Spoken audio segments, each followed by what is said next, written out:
और lesson number 14 की बात होगी। आप वायु के बारे में पढ़े थे, कुछ याद करिए। आज हम लोग जो बातें पढ़ेंगे उसका नाम होगा वर्षा। अब वर्षा में सबसे पहले जो बात हम लोग पढ़ेंगे उसका नाम होगा बादल का निर्माण कैसे होता है। सबसे अच्छा आज का टॉपिक यही होता है, वर्षा नहीं, बादल का निर्माण कैसे होता है, कैसे बादल बनता है, जरा सोचो कैसे बनता है। नहीं, अब आते हैं हम लोग खूब बढ़िया तरीके से समझने का प्रयास। मान लो, सब लोग समझो, यहाँ पर पहले समझो इसको, आज इसको मजा। मान लो कि ये नदी है, क्या है, नदी। मान लो ये कोई पौधा है, ये कोई अब ये मान लो जमीन है। तो क्या होते हैं कि चाहे नदी है चाहे कोई पौधा है, वह पानी को वाष्प बना कर ऊपर उड़ाते हैं। पानी को वाष्प बना कर ऊपर क्या करते हैं, उड़ाते हैं। वाष्पीकरण जिसको कहते हैं, ये भी वाष्प बन के ऊपर उड़ा। जब ये आकाश में जाते हैं तो वहाँ तापमान कम हो जाता है। सुनो ध्यान से जानिए, ए अरुण, जब ये आकाश में जाते हैं तो वहाँ तापमान कम हो जाता है। और जब तापमान कम होता है तो क्या होते हैं कि यही जो जल के बूंदें गई थी, ये जल के बूंदें जो होती है अब वहाँ पर एकत्रित हो जाती है। क्या हो जाती है, एकत्रित हो जाती है। भाई इकट्ठा हो जाती है ना। पहले टेम्परेचर ज़्यादा था, तेज धूप पड़ी तो वाष्प बन के उड़े, जब आकाश में गई तो तापमान कम हो गया, तो ये बूंदें जो होती है, अब ये प्रक्रिया ऐसी होती है कि एक बूंद इकट्ठा हो जाती है धूल के कण के ऊपर। धूल के कण तो आकाश में होते हैं, फिर उसके ऊपर छोटी छोटी एक बूंदें इस तरीके से इकट्ठा होती जाती है, इकट्ठा होती जाती है, इकट्ठा हो जाती है। और जब भारी होती है तो यही वर्षा के रूप में नीचे क्या होती है, बरसने लगती है। पानी के रूप में नीचे क्या होती है, बरसने लगती है। तो इस प्रकार बादल का निर्माण, यानी बादल का निर्माण जो होता है उसका नाम होता है संघनन। देखो ये वाष्प बन कर गए थे और ठंडा होकर के द्रव में बदल गए हैं, और एक बड़े टुकड़ा में जब बदल जाते हैं, जब माने बहुत इनका वजन भारी हो जाता है, जब ये आकाश में नहीं रुक पाते हैं तो नीचे वर्षा के रूप में क्या होते हैं, गिरने लगते हैं। तो इसी को हम लोग कहते हैं इस प्रकार बादल का निर्माण होता है। समझे कि नहीं समझे? एक बार बताते हैं होता क्या है कि मान लो जल है, नदी होगा, तालाब होगा, समुद्र होगा, सब होंगे, या पौधे हैं। पौधे भी आपको याद होगा कि वाष्पोत्सर्जन की क्रिया में जल को वाष्प के रूप में बाहर निकालते हैं, क्योंकि पत्तियों में रंध्र पाए जाते हैं, स्टोमेटा कहते हैं, उसी से निकालते हैं। ये नदी है, नदी में जल उपस्थित है, तो जितने भी पौधे होते हैं वो जल को क्या करते हैं, बाहर निकालते हैं। जल को बाहर निकालते हैं, बाहर वाष्प बन के जाता है। ऊपर धूल के कण होते हैं, ऊपर कौन सा कण होता है, धूल के कण।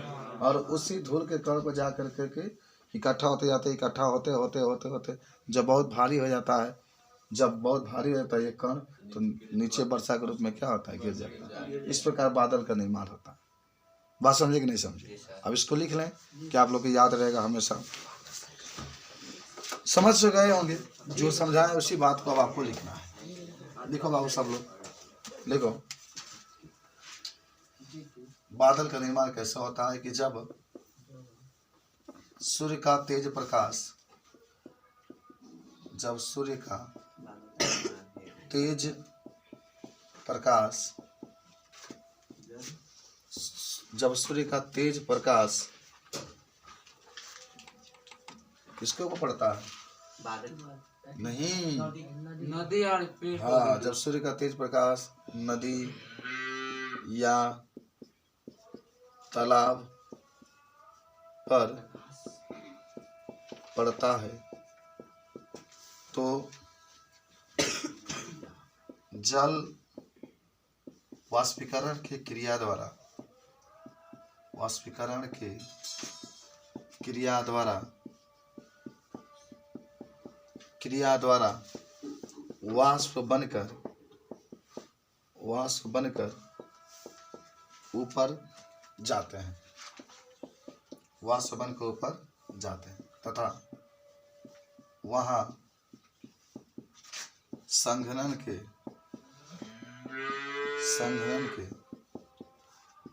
क्रिया द्वारा एक दूसरे पर एकत्रित होते हैं, एक दूसरे पर एकत्रित होते हैं तथा बादल का निर्माण हो जाता है, तथा बादल का निर्माण हो जाता है। याद हुआ कि नहीं हुआ बताओ? जब बादल भारी हो जाते हैं, जब बादल भारी हो जाता है तो वर्षा के रूप में नीचे गिरने लगते हैं, गिरने लगते हैं। कब गिरते हैं बाबू? जब भारी हो जाते हैं, बहुत ज़्यादा एकत्रित हो जाते हैं, तो वही वर्षा के रूप में नीचे गिरने लगते हैं। सबको याद हुआ कि नहीं हुआ बताओ? बादल का निर्माण कभी भी कोई आपसे पूछेगा तो बता देंगे।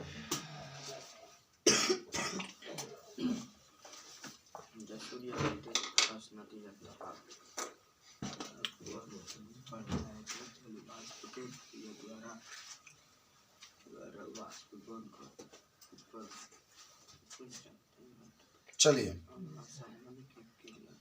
अब आते हैं बाबू हम लोग बड़ा सुंदर टॉपिक पर, वर्षा क्या होती है। हाँ एकदम। बादल में कोई दिक्कत है बाबू सबको? नहीं सर, कोई दिक्कत नहीं है। ठीक है। वर्षा, वर्षा रे मेघा मेघा, वर्षा रे मेघा मेघा, ये सुने ना? नहीं सर। कहाँ सुन बार? केवल पढ़ाई से जिंदगी नहीं बन सकती, गीत भी सुनना चाहिए। वो गीत नहीं सुनते हैं। हाँ गीत। वर्षा रे मेघा मेघा कितना अच्छा गीत है। आईफोन में सर, आईफोन। अच्छा, आज हम लोग बात जो करने वाले हैं वर्षा। आखिर पानी क्या होता है, पानी कैसे बरसता है? बादल का नाम सुने अभी आपने, बादल फिल्म भी आप देखे होंगे बबी देओल का। तो वर्षा के बारे में बाद में लिखिए, सुन के लिखो यार, मैं बोल रहा हूँ तो सुनो। पहले कैसे क्या होता है वर्षा, पहले समझना है। बादलों के अंदर मौजूद पानी या हिम के कण, जो बादल है, बादल बनते हैं, तो बादल के अंदर जो पानी है या हिम के कण, हिम का मतलब होता है बर्फ, हिम का मतलब क्या होता है? बर्फ। बादलों के अंदर जो पानी है या हिम के कण हैं, जब वह पृथ्वी पर गिरने लगते हैं तो उसी को वर्षा कहते हैं। उसी को क्या कहते हैं? मान लो बादल के निर्माण पर पानी है ना, या हिम के कण है, जब वही पृथ्वी पर क्या होते हैं? गिरने लगते हैं, तो इसी को हम लोग क्या कहते हैं? तो लिख लो कि जब बादलों के अंदर उपस्थित जल या हिम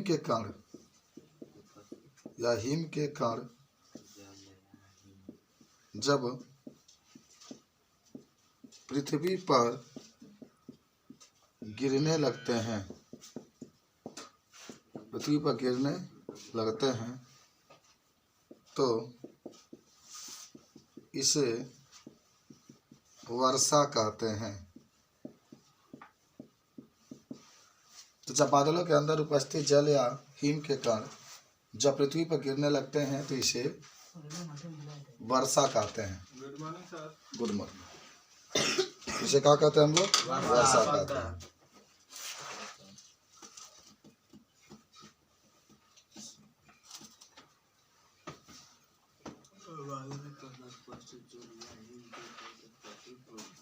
चलिए अब हेडिंग बना लो, वर्षा के प्रकार। ये सब लोग लिख लिए? Yes sir. वर्षा के प्रकार, तो जल्दी से, कोई दिक्कत आपको नहीं होना चाहिए। वर्षा के प्रकार। वर्षा याद हुआ कि नहीं हुआ बताओ? अब आते हैं वर्षा के प्रकार। देखो, टाइप ऑफ रैन, वही टाइप ऑफ रैन। अगर कोई आपसे पूछे वर्षा कितने प्रकार के होते हैं, तो कह सकते हैं वर्षा मुख्य रूप से 3 प्रकार के होते हैं। वर्षा मुख्य रूप से 3 प्रकार के होते हैं। 3 प्रकार के होते हैं। वर्षा मुख्य रूप से 3 प्रकार की। पहला संवहनीय वर्षा, जिसको अंग्रेजी में कहते हैं कन्वेक्शनल रेन।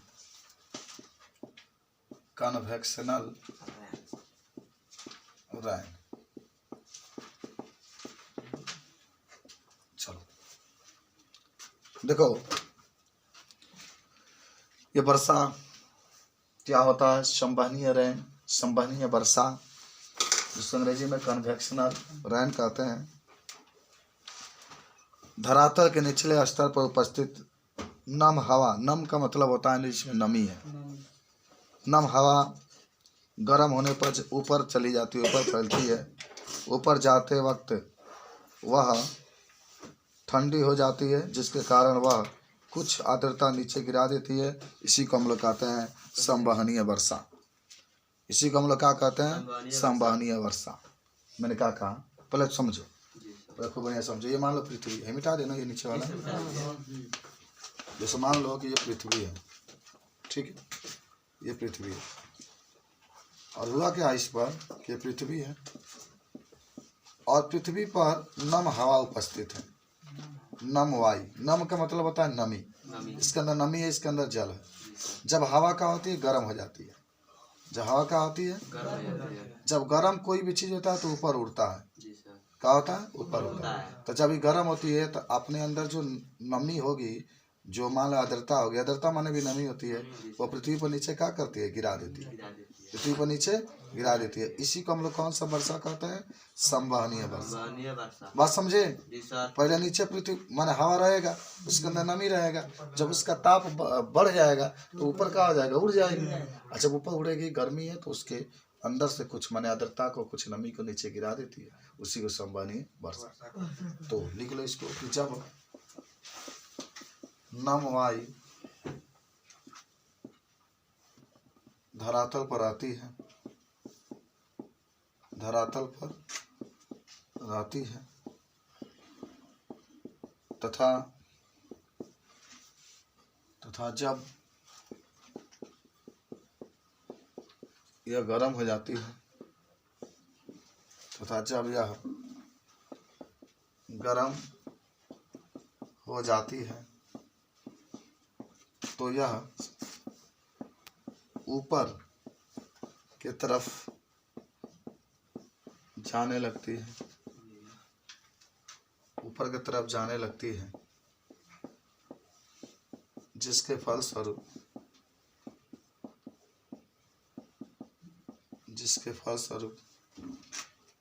कुछ नमी या आर्द्रता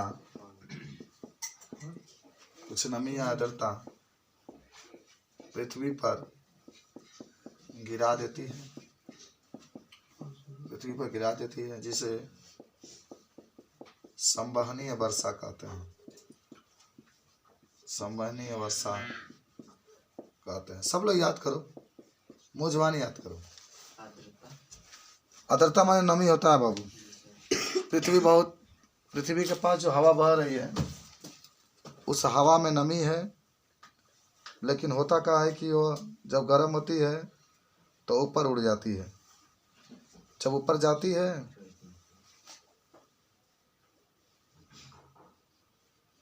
तो फिर कुछ द्रव के बूंदे गिरा देती है ऊपर।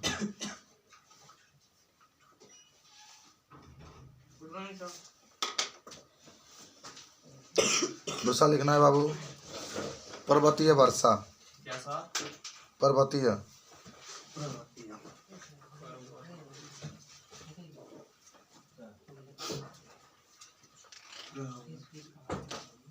वर्षा अंग्रेजी में कहते हैं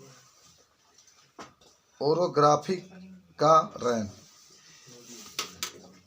दूसरा मिटा दे, सब लोग लिख लिया क्या? अंग्रेजी में ना लो। दूसरा पर्वतीय वर्षा, पर्वतीय वर्षा। आज वर्षा के बारे में हम लोगों ने जिक्र किया। मुझे उम्मीद है कि तुम लोगों को समझ में आ रहा है। समझ में आता है ना? पर्वतीय वर्षा, इसको अंग्रेजी में कहते हैं ओरोग्राफिका। देखो लिख रहे हैं यहाँ पर ओरोग्राफिका। राइट। अब देखो होता क्या है पर्वतीय, पर्वतीय का मतलब पर्वत की बात होगी। तो मान लो यहाँ पर पर्वत है, क्या है, अब पर्वत के ऊपर हिम जमे हुए हैं, हिम, और यहाँ से हवा खूब, वाष्प से भरे हुए हवा, वाष्प से भरे हुए वायु, सब वर्षा वायु से ही होता है। वाष्प भरे हुए वायु तेजी से जाती है, जा रही है बाबू, और जा करके पर्वतों से टकरा जाती है। पर्वतों से क्या होती है, टकरा जाती है। मान लो पृथ्वी है, ये क्या है, पृथ्वी है। जब ये टकराती है तो टकराने के बाद यही जो ये वाष्प पहले से उपस्थित थे और हवा में भी वाष्प उपस्थित थे, और यही वर्षा के रूप में नीचे पृथ्वी पर क्या होते हैं, गिर जाते हैं। इसी को हम लोग कौन सा वर्षा कहते हैं बाबू, पर्वतीय वर्षा। मान पर्वत है, पर्वत के अंदर वाष्प है, हवा तेजी से जा रही है, गई तो इन कणों से टकराई, टकराने के बाद ये जो कण थे वर्षा के रूप में नीचे गिर जाते हैं, तो इसी को कहते हैं पर्वतीय वर्षा। यानी पर्वत से टकराएगी तब यह वर्षा। तो लिख लो इसको कि जब वाष्प से भरे हुए वायु आगे बढ़ती है, आगे बढ़ती है और पर्वतों से टकरा जाती है, और पर्वतों से टकरा जाती है, तो कुछ वाष्प वर्षा के रूप में पृथ्वी पर गिर जाते हैं, पृथ्वी पर गिर जाते हैं, जिसे पर्वतीय वर्षा कहते हैं, जिसे पर्वतीय वर्षा कहते हैं, जिसे पर्वतीय वर्षा कहते हैं।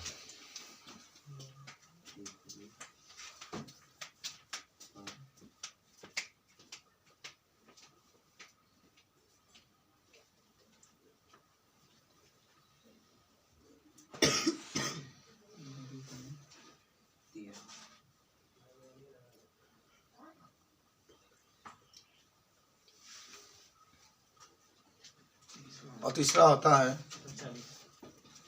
चक्रवाती वर्षा।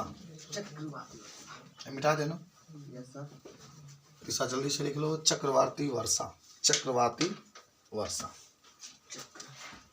साइक्लोनिक रेन, चक्रवाती वर्षा, इसको हम लोग कहते हैं साइक्लोनिक रेन। देखो सब लोग, ये होता क्या है हम बताते हैं, तो पहले समझो इसको। ये एक साथ जब गर्म वायु और ठंडा वायु मिलती है ना, जब गर्म वायु और ठंडा वायु एक साथ मिलती है तब ये वर्षा होता है। कौन सा वर्षा, चक्रवाती। कैसे होता है देखो हम बताते हैं। मान लो सब काम मानी के हो रहा है, देख रहे हैं ना, ये पृथ्वी है, ये क्या है, गर्म वायु है, गर्म वायु है। तो गर्म वायु हमेशा ऊपर उठती है, गर्म वायु हमेशा कहाँ, वायु जो गर्म वायु होती है हल्का होती है इसलिए ऊपर उठती है, जो ठंडा होती है भारी होती है इसलिए नीचे बैठती है। और ये आपके पास ठंडा वायु है, कौन सा वायु है बाबू, पढ़ो भाई, तो नीचे जाएगी। और जब ये आपस में मिलेंगे, कौन वायु, गर्म वायु और ठंडा वायु जब आपस में मिलते हैं तो मिलने के कारण जो वायु ऊपर उड़ रही थी वो वाष्प में कुछ वर्षा क्या करती है, नीचे गिराती है। आ जाओ, उसी को हम लोग कहते हैं चक्रवाती। तो लिखना, यह वर्षा जब गर्म वायु, गुड मॉर्निंग, गर्म वायु तथा ठंडा वायु आपस में मिलती है तब होता है। जब गर्म वायु तथा ठंडा वायु आपस में मिलती है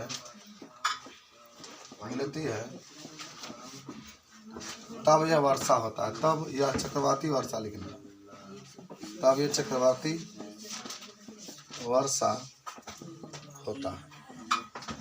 ठीक है। आगे लिखना है कि इसमें गर्म वायु पृथ्वी से ऊपर जाती है, पृथ्वी से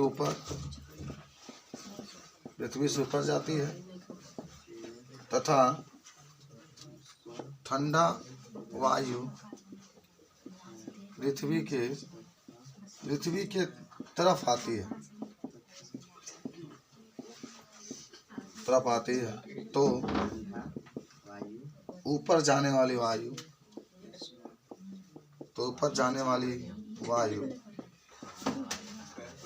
चक्रवाती वर्षा कराती है,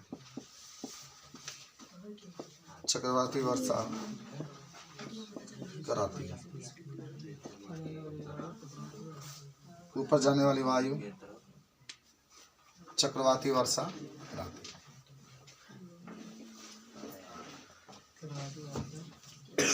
तो ये था आपका साइंस की बात रही, चर्चा की है हम लोग। आपसे कोई पूछे तो आप इसके बारे में बताने का पूरा प्रयास करेंगे। कोई दिक्कत है बताओ। आज एक हेडिंग सब लोग बना लो। नमस्ते। उस साइंस में लेसन नंबर 10 में